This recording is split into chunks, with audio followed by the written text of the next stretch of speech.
グラフなんですけど、1世帯がどれくらいのコーヒーを購入したかという、これ地域別に分けたグラフなんですよね。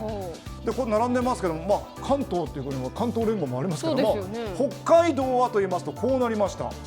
実は一番コーヒーを購入しているナンバーワンなんですね。全国で1位なんですね。つまり道民は大のコーヒー好きだったと言っていいんじゃないでしょうか。そこで今回はこの時間も飲んでらっしゃる方もいらっしゃると思いますが、お家で簡単にできる驚きのコーヒーアレンジをご紹介します。そのコーヒーですが、週末バレンタインデーも控えています。このカップ、ハートのカップなんて素敵ですよね。ブラックですね。ねえ、そうで、雪かきの後にほっと一息、今コーヒーを楽しまれている、そんな方も多いんじゃないでしょうか。しみるでしょう。落ち着きますね。福永さん、村雨さんもコーヒーは大好きですね。もう毎日のように飲んでますけどね。大好きです。ブラックももちろんいいですが、お砂糖もいい。それからもう私はミルク入れますよなんていう、そういった方もいらっしゃると思うんですけれども、令和の時代です。お砂糖、ミルクだけじゃなく、新しいコーヒーの世界へ今日は皆さんを誘いたいと思うんです。アレンジレシピご紹介しましょう。やってきたのはこちらです。地下鉄の東宝線豊平公園駅1番出口から歩いて1分のところにあります、北海北エールのすぐそば、宮田屋コーヒーさんから生中継。札幌市内に8店舗あるというのが宮田屋コーヒーさん。人気の訳は、そのコーヒーと合うこういったスイーツも多くありますし、またお土産にご自宅で、世界中から9種類の豆、ブレンドの豆を合わせると18種類あって、それを買って帰ることもできるんです。そしてね、この宮田屋コーヒーさん、店内雰囲気がいいんですよ。例えば木でできたこのバイクなんてオブジェとしておしゃれですよね。で店内こう見ていただきますと、高い天井、1階だけでなく2階もあるのをお分かりいただけると思いますが、タイヤメーカーのもともと倉庫だった場所を改築しているから、こういった広々とした空間、そしてなんかレトロないい雰囲気でコーヒーを楽しむことができる。嬉しいじゃないですか。そんな中、今日はコーヒーのアレンジレシピ、この人に教えていただきます。店長の佐藤さんです。よろしくお願いします。お願いします。なんかすごいね。まずアレンジレシピ、その前に挨拶代わりに非常に人気のあるこのパフェ、これ上から何ですか？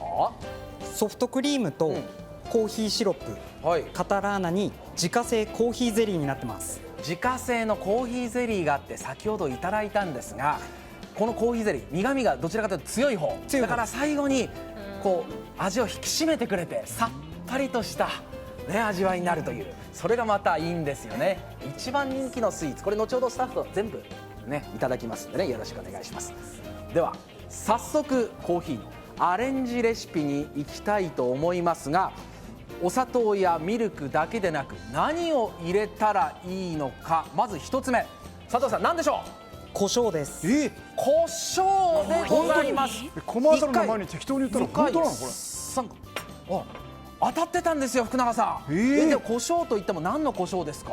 ブラックペッパーになります。ブラックペッパーを入れるといい。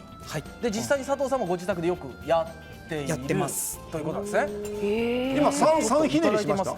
そうです。2、3回でしたね。どうなんですか？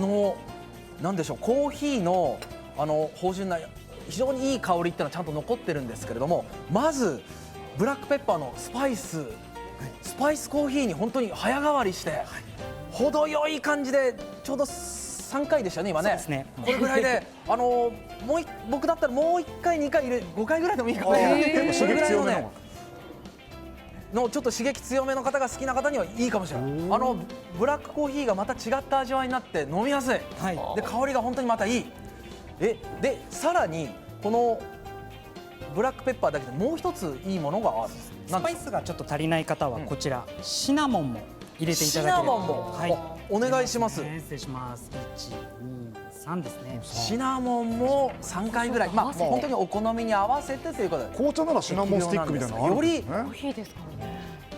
そうスパイス感が強くなるという。そんなかき混ぜなくていいんですよ。そのままいっちゃっていい。あ、そのままでも本当に大丈夫。というのもこれもともと僕は刺激強い方がいいと言いましたけれども、その刺激がちょっとこれ強すぎるわっていう方はシナモンを入れることによってその角をしっかり取ってくれて、香りだけは非常に豊かでいいと。だからマイルドにかつ刺激も欲しいという方はシナモンも入れるといいかもしれないと。ぜひおすすめです。ブラックペッパーとシナモンいかがでしょうか。これがまず一つおすすめのものであります。でもコーヒーの苦みがちょっと苦手だわって方ももちろんいらっしゃると思うんですが、そんな方のためにおすすめのではアレンジレシピ、佐藤さん、じゃあここはお座りいただいて。すいません、失礼します。何でしょうか、おすすめのもの。こちら甘酒カフェオレになります。甘酒のカフェオレ、ミルクじゃなくて。これがおすすめ。ちょい足すだけでまた味わいが変わるんです。さあどうやって作ればいいのかというのを教えていただけますか。はい、ではコーヒーを 50cc ご用意していただいて、コーヒー 50cc ですと牛乳を 100cc 入れます。コーヒー50、牛乳100、この割合というのは非常に分かりやすいですよね。1対2という 50cc に牛乳100、これに甘酒を大さじ3入れます。大さじ3入れます。入れて、そして電子レンジで500ワットで2分です。500ワットで2分。もちろんこの厚めの方が好きな方はもう少しね長めでもいいかもしれませんが、基本的には500ワットで2分。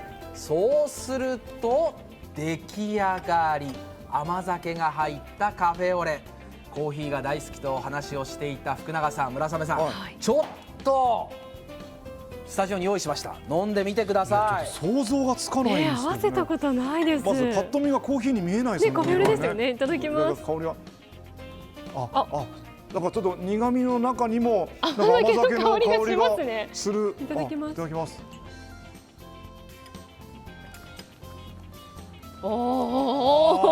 美味しい。結構甘酒を感じますね。そうですね。なんかココアみたいな感じにもちょっとなるのかな。コーヒーは本当にほろ苦さがほんのりある感じで、基本的にはもう甘酒をちょっとこう柔らかくしたような、そうですね、飲みやすいですね。ちょうどこのコーヒーの苦味とこの甘酒のバランスがすごくいいし、なんかすごく体が温まりそうな気がする。ほっとする味ですね。そうなんですよ。飲む点滴の甘酒を入れることによって味もマイルドになりし栄養価も高まるという、そういった良さもあるわけなんですが、さらにここにもう一つアレンジするものがある。何でしょうか、佐藤さん。こちらマシュマロになります。マシュマロを入れてもいいですよと。だんだんファンシーになってきましたね。マシュマロなんですかこれは。なんで？こちらのマシュマロ自体の甘さがしっかりとこれにプラスにされるので、非常に飲みやすい仕様になっております。なるほど。で当然あったかいわけですから、このマシュマロ溶けてきて、さらにはこれ写真を撮っても可愛らしいですよというところでいいということなんですね。ちょっと溶けてきた。はあ、いいじゃないですかね。このマシュマロもお子さんなんか食べないんかい。もうちょっと溶かしてからにする。そうですね。これ食べましょう。もうための岡崎って言われてますから。ためてここで。さあ行きます。そんなにためてもしょうがない。まろやか。いいじゃないですか。コメントが薄いな。そうことでもう指ぐるぐるスタッフがやってます。次いきますよ。ね。そうなんですよ。ただ急いじゃいけません。やっぱりティータイムはゆっくりしなきゃいけません。こんな素敵なムードなんだ。コーヒーとそして紅茶。そうです。こんな素敵なムードですから。それぞれね美味しいと思うんですが、そのコーヒーと紅茶いいとこ取りできるというアレンジレシピがある。何でしょう佐藤さん。コーヒーと紅茶を合わさった円黄茶っていうお茶になります。円黄茶。円黄茶ってこの難しい字ですけれども、これ香港でそうです。香港で人気なんですね。今スーパーで出てますけど、これどうやって作るんですか。はい、コーヒーを 40cc、あったかいものをご用意してください。はい、あったかいもの。はい、あとはこの紅茶、あったかい紅茶を 150cc 注いでいきます。コーヒー40に対して紅茶 150cc。はい、あとはスプーン第一、大さじ1杯の練乳ですね。練乳なんですね。はい。もう香港ではこれポピュラー、非常に人気がアジア圏は結構そうですよね。ベトナムとかもそうです。コーヒー、紅茶、いいとこ取り、練乳です。このレシピ皆さんぜひ覚えてください。コーヒー 40cc、 紅茶150、練乳大さじ1。どんな味なんでしょうか。コーヒーと紅茶を合わせることなんてないですか。いやそうですね。しかも練乳も使って。これね、一言で言うならほうじ茶ラテに非常に近い。ほうじ茶ラテに非常に近い。これでも香りはちゃんと紅茶とコーヒーで喧嘩しないでそれぞれの良さも出てますからおすすめですね。コーヒーの消費量が本当に多いという北海道でありますけれども、そんな中でアレンジレシピでさらに雪かきも大変なこの時期に、体をポカポカ温めるのはいかがでしょうか。佐藤さん、本当にお忙しい中どうもありがとうございました。ありがとうございました。いや、これはもうちょっとプロにありがとうございました。ありがとうございました。これはもうプロに伺わないとわからない目から鱗のお試しでしたね。新たな発見がありましたけれども、黒胡椒を入れてみたいと思いました。今本当今飲んでる方ちょっと黒胡椒持ってきて入れてみてもいいんじゃないでしょうかね。